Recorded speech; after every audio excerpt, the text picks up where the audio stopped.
일단 올해는 좀 조용할 것 같아요. 올해는 조용하고. 네, 올해 말까지는 정부의 방향성은 좀 완화 쪽으로 계속 가지 않을까.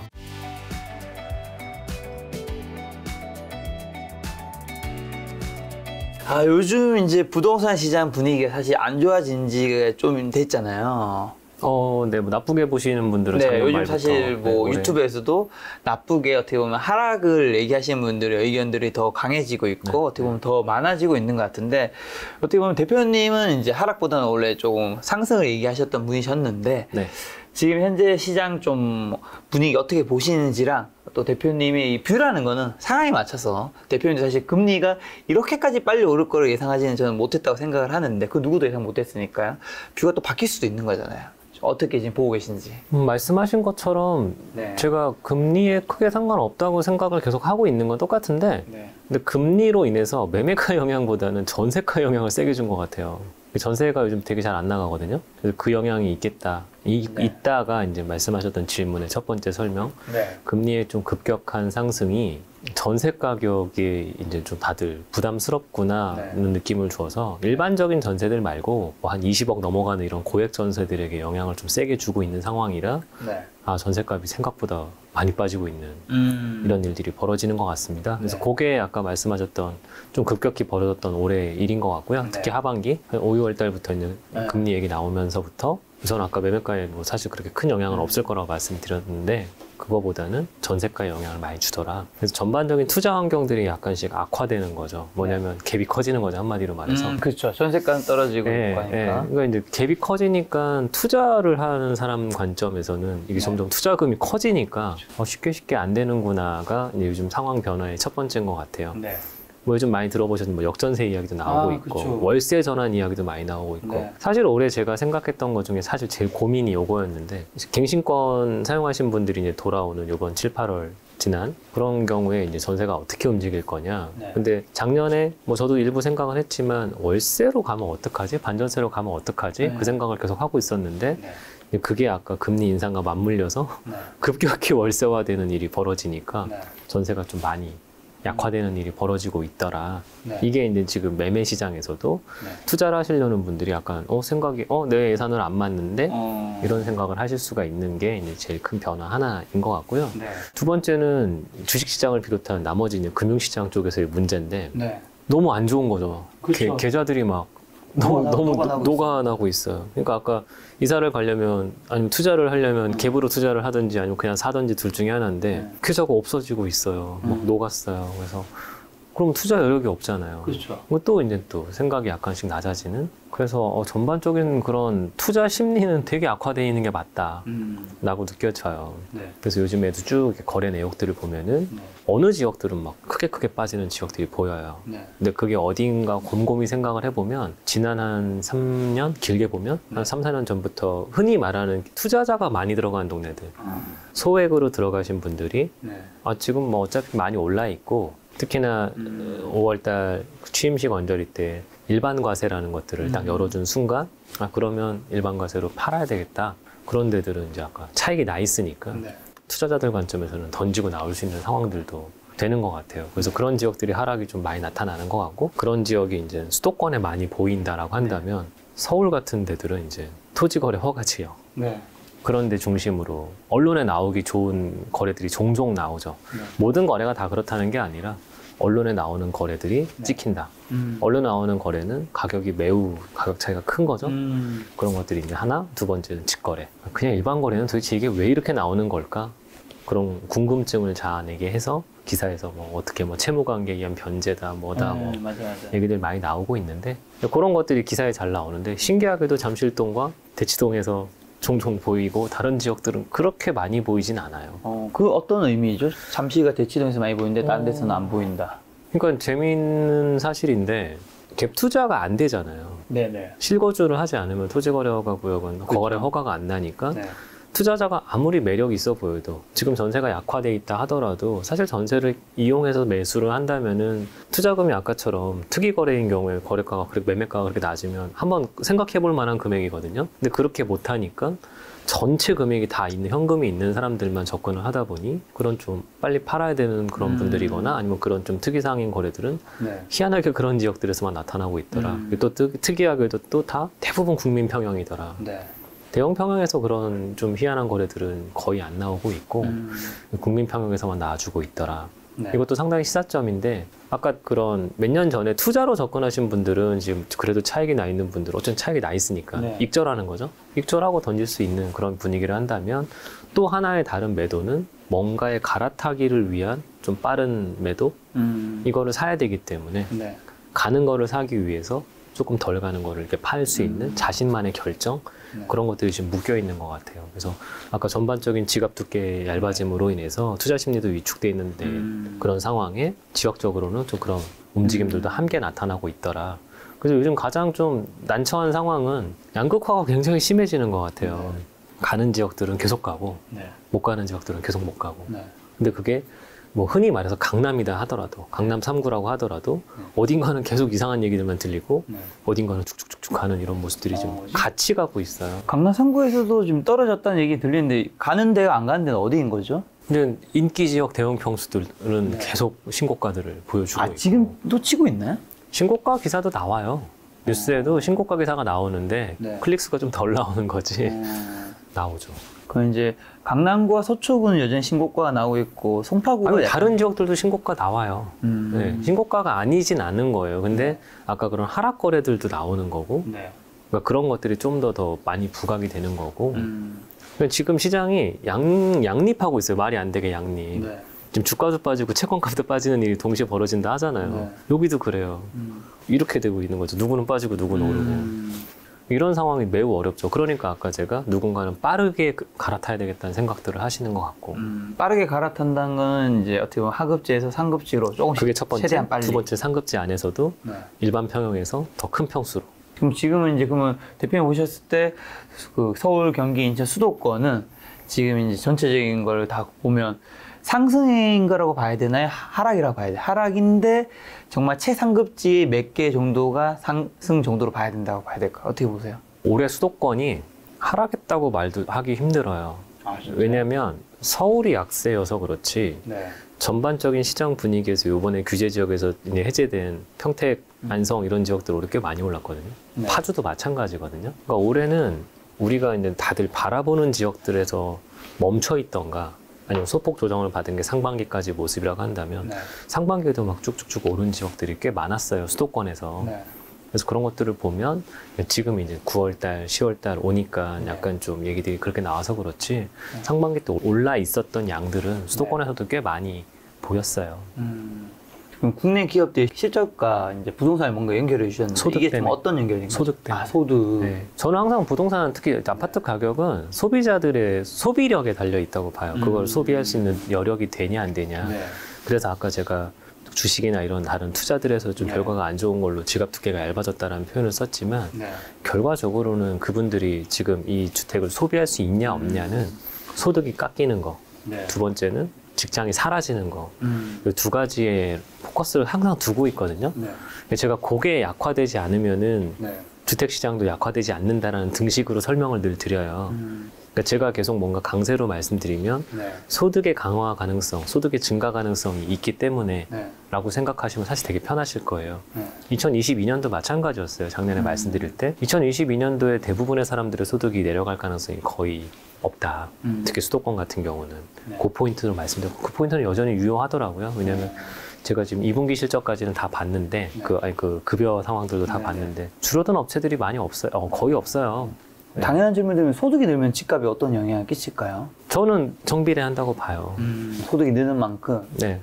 저는 가구 소득을 제일 중요하게 생각합니다. 물론 많이들 생각하시는 거는 또 가처분 소득이라는 어려운 말로 가지만 저는 그렇게까지 하면 너무 복잡해서 네. 그냥 겉으로 찍히는 입금되는 게 아니라 우리가 계약하는 계약서에 있는 소득금액 그게 제일 중요하다 생각해요. 이번에 내신 이제 대한민국 부동산의 이제 부의 역사 이 책에서도 나오는 내용을 좀 연결해서 좀 질문드리면 고소득 직종이 어디로 이동하느냐에 좀 주목하는 게 부동산에서 좀 중요하다고. 매우 중요하죠. 어떤 의미고 어디가 좀 여기 해당될까요 지금? 이게 바로 출퇴근 때문이에요. 네네. 고소득자들이 출퇴근을 편도로 2시간씩 하고 싶진 않을 거 아니에요. 아, 안 하고 싶죠. 네, 이왕이면 가까운데 네. 또 그렇다고 회사 옆에 살고 싶어 하지는 않으시는데 그렇죠. 그건 또 네. 너무 회사에 있는 기분이 네. 든다고 하더라고요. 네, 퇴근한 느낌이 없잖아요. 그런 걸 고민을 해보면 네, 네. 연봉 많이 주는 회사들이 어디 있을 거냐. 네. 강남? 사실 광화문에 엄청 많아요. 아직도가 아니라 사실 원래부터 광화문이 제일 많았고. 네. 근데 그런 회사들이 이제 전통 기업이라고 하고 또 외국계 기업이라고 한다면 생각보다 강남에는 그런 직장은 많지 않거든요. 우리가 들어본 대기업들은 사실 강남에 그렇게 많지 않습니다. 강북에 많지. 그리고 또 금융권 회사들은 여의도에 많고. 그럼 네. 여의도나 강북이 집값이 더 비싸야 되는 거 아니에요? 네. 근데 사람들이 이제 강북 출퇴근이 적당하게 해결되는 정도의 거리에 집들을 확보를 하더라. 그게 지금 제가 와 있는 마포 집값이 벌써 이렇게 막 20억 원저리까지 올라가서 막 이렇게 상승한 이유들도 여의도랑 광화문에 가까운 접근성이 사실은 첫 번째. 그 와중에 새 아파트 들어온 거. 네. 학원가 생기는 거. 뭔가 이게 순차적이죠.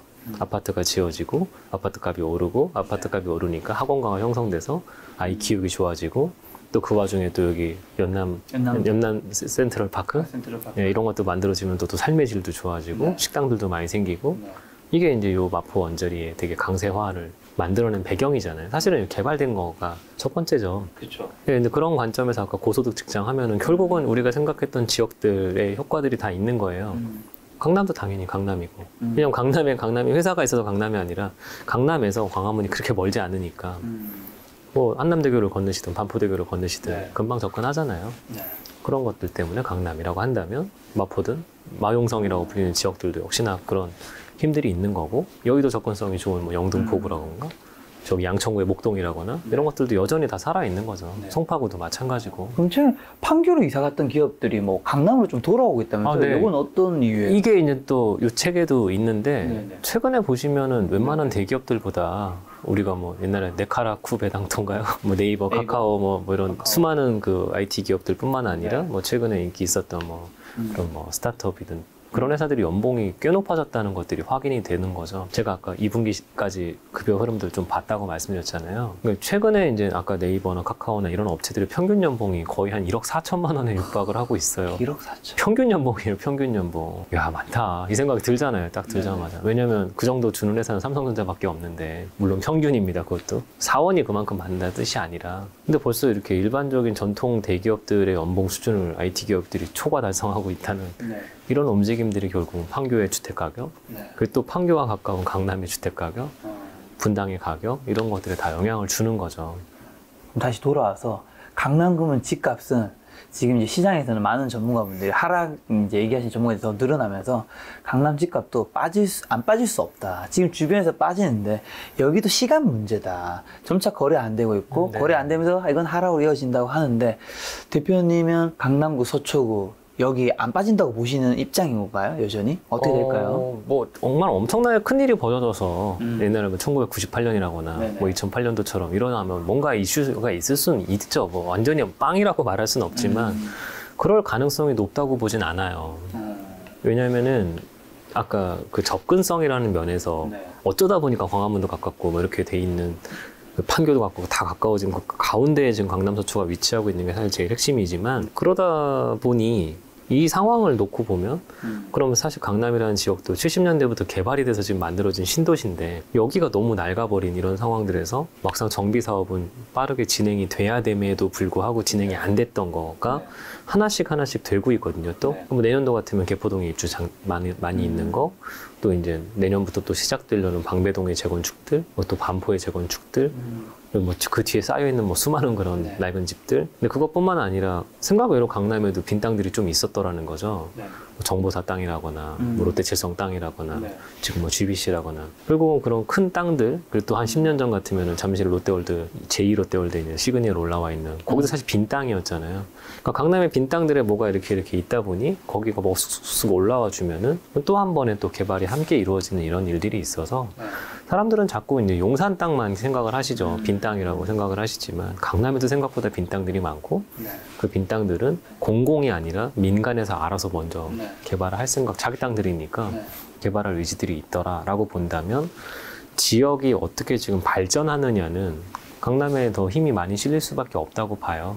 여의도도 마찬가지잖아요. 지금 여러 빈 땅들마다 뭐 있던 건물도 새로 짓고 막 이렇게 움직이는 것들 보신다면 강남 집값을 좌우하는 요소 중에 아까 그런 소득이 되게 중요하다 말씀드렸는데 그런 직장들 위치들 뿐만 아니라 또 일로 들어오는 강남 쪽으로 들어오는 이슈들 뿐만 아니라 개발까지도 함께 염두에 두면 소득이 좀 높으신 분들이 거주하기 사실 제일 좋은 지역이 강남이 더 강화될 가능성이 매우 높겠다라고 생각합니다. 뭐 술세권 이런 얘기 많이 하잖아요. 백화점도 앞에 있고 뭐도 앞에 있고. 근데 그것도 들어오면은 더 어디에 들어올 거냐도 명확하죠. 근데 또 한편에서는 이게 강남도 사실 굉장히 비싸잖아요. 또 비싸죠. 현금으로 다 사야 되고. 비싸죠. 그러다 보니까 이제 더 이상 현금을 가지고 살 수 있는 여력이 있는 사람이 그렇게 많지 않다. 들어올 만큼 충분히 들어왔다. 네. 그리고 이제 뭐 부동산 시작도 어떻게 보면 이제 전체적으로 지금 대표님도 아마 이쪽에 계신가 아시겠지만 하락 얘기하시면 확실히 많이 늘었잖아요. 많아요. 매우 많아요. 그리고 이거 심지어 또 세게 얘기하신 분들은 이번 하락이 굉장히 오래될 것이고 네. 한 2027년 뭐 30년까지 하락장이 계속될 수 있다. 네. 그러니까 지금 집을 함부로 사면 안 된다라고 말하시는 분들에게 있는데 그럼 이제 대표님 전망이 그거와 다른 거는 거기 전망에서 어떤 분석한 것들 어떤 게 좀 틀렸고 어떤 게 더 맞다고 생각하는 거잖아요. 네. 뭐가 조금 틀렸다 생각하시고 뭐가 이런 것들 때문에 여전히 좀 상승 기류가 있다고 생각하세요? 아까 그분들 의견에 네. 동의하는 거 하나 있어요. 뭐요? 함부로 사면 안 돼요. 지금은 진짜 원래부터 함부로 사면 안 되는 거예요. 원래부터가. 네네. 근데 그거를 다들 그냥 뭐 오해서 그냥 다 오를 거라고 생각해서 사는 분들도 분명히 있었을 거라 보는데 언제나 잘 사야 되는 게 맞고 네. 언제나 유망해 보이는 걸 사야 되는 거는 한 번도 바뀐 적이 없는 절대 명제예요. 그래서 아까 그 부분은 동의한다고 말씀드렸고 아까 제가 말씀드린 것처럼 토지거래 허가 지역 같은 경우에 네. 전체 현금을 필요로 하기 때문에 네. 사람들은 이제 두 가지 선택지가 있는 거죠. 그럼 이 풀 현금을 이용해서 요거를 살 거냐 네.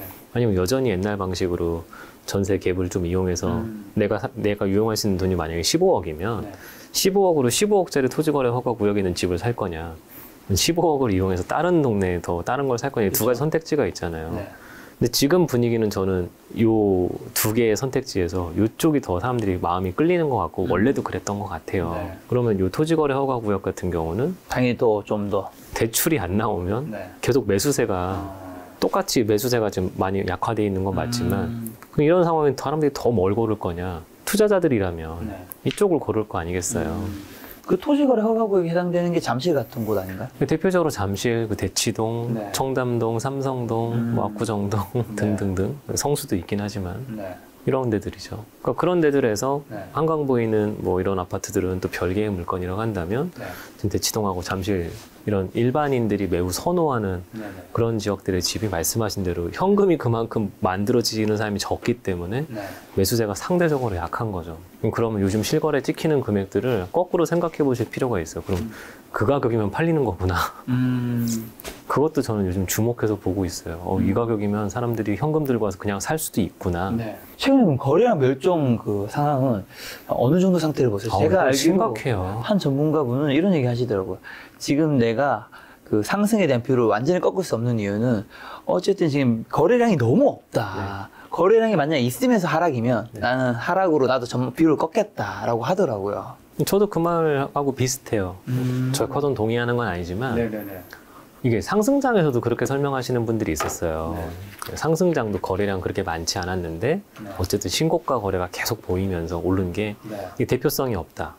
거래량이 뭐 수반돼야지 그게 맞지. 그렇죠, 그렇죠. 거래 몇 건. 사실 그러면 지금도 똑같이 그 논리를 적용해 보면 뭐 사실은 그 직전에 몇몇 건들의 신고가는 그러면 그 얘기는 의미가 없는 거잖아요. 그 의견대로 하려면. 네네네. 근데 그분들 의견은 그 신고가 대비 몇 프로 빠졌다로 또 지금을 설명해요. 그때의 논리와 지금의 논리가 네. 좀 다르게 적용을 시키는 그렇게 할 거면. 부분은 있다. 네. 그러니까 그냥 처음부터 신고가 다 인정하고 이렇게 하면 와 8억 빠졌어요. 이것도 맞는데 그때는 그거 특이 거래라고 딱 잘라버리고. 네. 그러니까 저는 그냥 이렇게 추세를 그려보면 그 추세에서 크게 변하진 않았는데 말씀하셨던 약간 이렇게 올라가던 게 약간 내려오나 네. 이렇게 조정받는 그런 모습들이 보이는 거죠. 그러니까 주식 오래 하시는 분들 사이클 이렇게 그려서 이렇게 자대고 줄고 있잖아요. 그거랑 똑같잖아요. 그러면 이게 막 추세가 이렇게 꺾이는 걸로 그릴 건지 완만한 정말 이렇게 잠깐 가다가 이렇게 올라가는 건 이평선에 부딪히는 건지 그런 것들은 다 생각에 따라 다른 것처럼 네. 아까 말씀하신 대로 뭐 장기적으로 하락한다 만큼 장기적으로 상승한다 두 가지 논리를 둘 다 설명하기 매우 어려워요. 상승한다고 쭉 주장하는 말도 되게 하기 어려운 얘기고 쭉 하락한다는 말도 어려운 건데 네. 저는 지금 상황이 제가 작년 말 올 초에 2022년도는 주택 가격에 영향을 주는 요소가 별로 없다. 특히 막 이렇게 밑으로 내려갈 만한 영향이 많이 없다고 말씀드렸었어요. 거기에 제일 핵심 요인이 사람들의 소득이, 그러니까 사람들이라는 거는 아주 소득이 약한 분들을 얘기하는 게 아니라 주택을 살 만한 사람들의 소득 수준이 내려갈 만한 게 그쵸. 특별히 없다. 네. 아까도 말씀드린 올해 급여가 대체로 다 올랐다고 말씀드렸잖아요. 네. 급여가 올랐고, 근데 아까 그런 사람들에게 주식이나 다른 통장들 이게 여력이 줄어든 게 되게 심리적으로 엄청 영향을 줬다고 한다면 두 번째는 지금 해외에서 벌어지는 일들과 환율 이슈와 막 되게 복잡한 일들이 막 다발적으로 오면서 사람들에게 마음이 그쵸. 매우 불편해진 거. 이런 것들이 이제 올해, 그러면 그것도 26년, 27년까지 가려면 그런 심리적인 게 더 불안해져야 될 거예요. 네. 근데 지금부터 이제 이건 제 영역이 아니라 이제 전반적인 매크로 보시는 분들의 영역인데 내년 상반기가 이런 불확실함의 꼭지냐, 네. 내년 하반기냐, 24년도가 그게 꼭지냐, 그거에 따라서 사람들의 마음이 조금 완화되는 시점, 그게 언제 올 거냐가 시점에선 되게 중요하겠죠. 이 상승을 하든 하락을 하든 어쨌든 누군가는 집이 필요하고 누군가는 집을 팔아야 되잖아요. 네. 거래량이 너무 안 좋은 거는 네.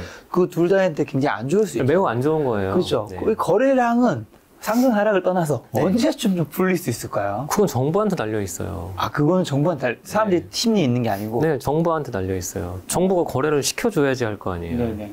거래를 안 시켜주잖아요. 네. 왜냐하면 지금 거래량이 안 나오는 건 전국적으로 똑같지만 네. 아주 안 나오는 거는 수도권이에요. 근데 수도권은 지금 거래를 하기 매우 어려워요. 아까 15억 원 넘어가는 이런 주택들이 몰려있는 동네들에 토지거래 허가구역을 딱 걸어놓은 것도 서울시고 15억 원 이상 지금 토지거래, 투기과열지구에 지금 대출 안 나오는 거, 잔금 대출 안 나오잖아요. 네. 그러니까 이사 가려면 만약 20억짜리 집을 사는데 돈 조금 모자라면 대출을 받아야 되는데 네. 15억 원이 넘는다는 얘기로 대출이 안 나와버리니까 또 못 가잖아요. 네. 그러니까 막상 지금 우리나라를 수도권과 나머지 지역이라고 본다면 네. 수도권의 거래량이 나올 수가 없는 상황인 거잖아요. 대체로. 네. 근데 그 와중에도 수도권에 자꾸 외곽들부터 규제를 풀면 네. 센터는 계속 거래가 안 되는 상황이 유지될 거고 그런 상황이면 아까 사람들의 마음은 더 조급해지겠죠. 왜냐면 아까 네. 말씀드린 대로 두 가지. 네. 갈아타야 되겠다 생각되는 분들은 저는 상급지나 네. 상급지의 대형평이나 옮겨가고 싶은데 네. 이런 거는 매우 한정돼 있고 밑에 것만 팔 사람들이 많아지잖아요. 그런 상황이 되게 불편한 거죠. 그러면 거래가 더 안 되죠.